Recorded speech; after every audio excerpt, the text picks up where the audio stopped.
अगर आपकी नसों में स्वेलिंग है, अगर आपकी नसों में ब्लॉकेज होने के रिस्क हैं या ब्लॉकेज हो चुका है या ब्लॉकेज कभी भी हो सकता है, तो इसे एग्जांपल से समझिए। ये एक छोटा सा पाइप है, अंदर का जो हिस्सा है वो खोखला है। अगर इसमें कहीं बीच में कोई रुकावट आ जाए, कचरा इकट्ठा हो जाए, कचरा जम जाए, तो क्या ये खोखला रहेगा? क्या इधर की चीजें इधर आ पाएंगी या इधर की चीजें इधर आ पाएंगी? जब ये अच्छे से काम नहीं करेगा तो इसका मतलब क्या है कि ये खराब हो चुका है। मान लीजिए कि इसके अंदर अगर कोई ब्लॉकेज आ जाए, कचरा इकट्ठा हो जाए या यहाँ पर कट लग जाए, इसे चेस्ट पर लगा करके इसके जरिए हमें यहाँ पर सुनाई देती है। क्यों देती है? क्योंकि ये खोखली है। अगर यही ब्लॉक हो जाएगी तो साउंड हमें सुनाई देगी। इसी प्रकार से जो हमारी नसों के अंदर ब्लॉकेज होता है तो आगे खून नहीं जा पाएगा, उसकी वजह से हमें कई तरह के प्रॉब्लम होंगे।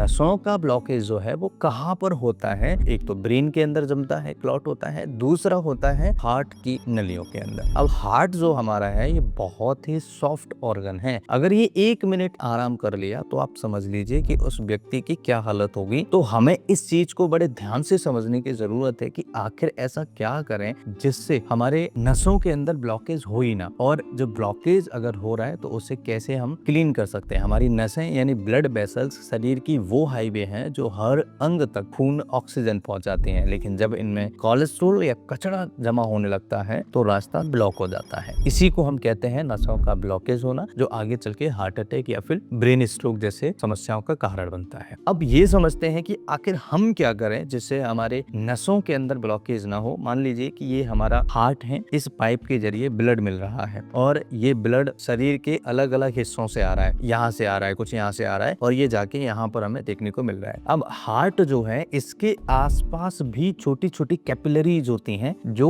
हार्ट को चलाने के लिए ब्लड सप्लाई हार्ट को ही देती हैं। अब अगर इसको प्रॉपर ब्लड नहीं मिलेगा, यानी हार्ट को अगर प्रॉपर ब्लड नहीं मिलेगा तो क्या होगा? ये काम करना बंद कर देगा। उसके लिए हमें क्या उपाय करने हैं जिससे हमारे हार्ट को प्रॉपर सप्लाई मिले? तो सबसे पहला उपाय है नाइट्रिक ऑक्साइड को एक्टिवेट करें। अभी नाइट्रिक ऑक्साइड क्या है? नाइट्रिक ऑक्साइड सर्कुलेशन बूस्टर होता है। शरीर के भीतर नाइट्रिक ऑक्साइड जो है उसके प्रोडक्शन को बढ़ाना है। कैसे बढ़ेगा? ये क्या बोला है? देखिए, मेडिकल साइंस कहता है कि नाइट्रिक ऑक्साइड एक ऐसी गैस है जो हमारी नसों की अंदरूनी दीवारों को आराम से फैलाने में मदद करती है, यानी वासोडाइलेशन में मदद करती है, जिससे खून का बहाव स्मूथ हो जाता है। अब वासोडाइलेशन क्या होता है कि देखिए, ये हमारी वेसल है, ये नॉर्मल साइज है। अगर हम इसे थोड़ा सा फुला दें, चौड़ा कर दें, तो क्या होगा? ये इसमें से खून बड़ी आसानी से निकल जाएगा और आ जाएगा। तो इसे वासोडाइलेशन हम कहते हैं। और कचरा जमने की नौबत कम हो जाएगी क्योंकि जगह ज्यादा है। अब इसके लिए क्या करें? देखिए, सबसे पहला जो चीज है वो करना है, चुकंदर आपको स्टार्ट करनी पड़ेगी। डाइट में नाइट्रेट बढ़ाने के लिए रोज अपनी डाइट में थोड़ा सा चुकंदर या फिर इसका जूस शामिल करिएगा। चुकंदर में नेचुरल नाइट्रेट होते हैं जो शरीर में जाते ही नाइट्रिक ऑक्साइड में बदल जाते हैं। इसके अलावा सुबह खाली पेट आप लहसुन का भी सेवन कर सकते हैं। कुछ लोग ये कहते हैं कि लहसुन का क्या यूज है? लहसुन की एक कली अगर आप चबा चबा करके खाते हैं तो लहसुन में एलिसिन नामक जो तत्व होता है, ये नसों के कड़ेपन को दूर करने में मदद करता है। ये हमारी वेसल है, ये टाइट है, बिल्कुल कड़क है। अब ये जो वेसल है हमारी, ये क्या है? लचीली है। तो ये इस वेसल से इस वेसल को ठीक करने में मदद करेगा। मतलब कि ये जो कड़ापन है इसे कम करके ऐसे लचीला बनाने में मदद करता है, जिससे क्या होता है कि हमारी नसें अच्छी रहती हैं और नसें अच्छे से काम कर पाती हैं, इनके अंदर ब्लड अच्छे से फ्लो हो पाता है। इसके अलावा दूसरा, सुबह की धूप और वॉक। जब आप सुबह की हल्की धूप में कम से कम 30 से 35 मिनट 40 मिनट तेज ब्रिस्क वॉकिंग करते हैं, यानी कि चलते हैं, तो आपके नसों की दीवारें खुद ब खुद नाइट्रिक ऑक्साइड रिलीज करने में मदद करती हैं। देखिए, आजकल हम सोच रहे हैं कि केवल हर तरह के फैट खाने से प्रॉब्लम होता है, नहीं। सबसे इंपॉर्टेंट चीज है नसों में जमने वाले कचरे यानी एलडीएल बैड कोलेस्ट्रॉल को झाड़ू मारकर बाहर निकालना सबसे जरूरी है। नसें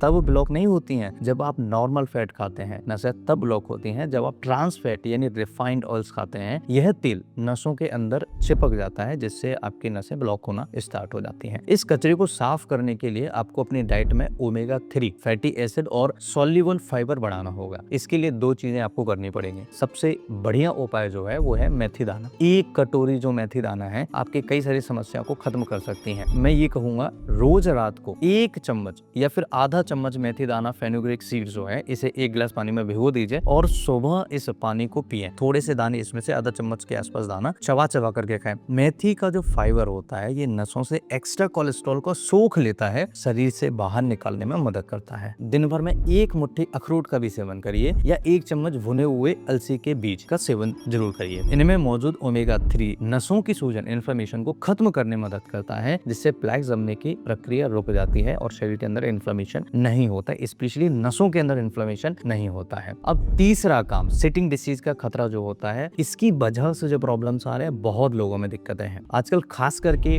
वर्क फ्रॉम होम और डेस्क जॉब वाले दौर के लिए इसे बहुत जरूरी माना गया है। सिटिंग डिसीज से बचना और सही हाइड्रेशन, जब आप लगातार 3 से 4 घंटे एक ही जगह पर बैठे रहते हैं तो आपके पैरों के निचली की जो नसें होती हैं उनमें खून का दौरा बेहद धीमा हो जाता है। इसका नियम बहुत सिंपल है, 20-20 नियम या रूल ऑफ मूवमेंट अपनाइएगा। हर 1 घंटे के बाद अपनी सीट से उठें, कम से कम 2 मिनट के लिए वॉक करें या स्ट्रेचिंग करें। जो ब्लड गाढ़ा हो गया था, जो ब्लड की गति धीमी हो गई थी, उसे रिवाइव करने में मदद मिलता है, ब्लड को दोबारा से गति मिल जाती है, जिससे क्लॉट होने के चांसेस बहुत कम हो जाते हैं। इसके अलावा पूरे दिन भर में 2.5 लीटर से 3 लीटर पानी जरूर पिए। जब शरीर में पानी की कमी होती है तो डिहाइड्रेशन होता है। इसे एक एग्जांपल से समझिए, अगर आपके पास 1 लीटर दूध है और 1 लीटर दूध में अगर आपने 100 ml पानी मिलाया है तो दूध का जो गाढ़ापन होगा वो कम होगा, थोड़ा सा फर्क पड़ेगा, लेकिन दूध गाढ़ा ही रहेगा। अब इसमें अगर आप 1 लीटर पानी मिला दीजिए तो ये दूध 2 लीटर हो गया, 1 लीटर दूध और 1 लीटर पानी। तो इसमें जो दूध की जो गाढ़ा होने की जो प्रवृत्ति थी वो क्या होगी, कम हो जाएगी, दूध कम गाढ़ा हो जाएगा, बिल्कुल पानी की तरह हो जाएगा। बात समझे, क्योंकि आधा आधा हमने मिला दिया। ऐसे ही जब ब्लड हमारा शरीर में 4.5-5 लीटर जो भी ब्लड है, वो ब्लड अगर गाढ़ा होगा तो क्या होगा, जमने के चांसेस ज्यादा होंगे। उसमें अगर हम डेली 2.5-3 लीटर पानी मिला दें, 3.5 लीटर पानी मिला दें, तो क्या होगा, उसकी जो गाढ़े होने की प्रवृत्ति वो कम हो जाएगी, जिससे नसों के अंदर बड़ी इजीली वो चल पाएगा। इसलिए पानी पीना बहुत जरूरी है।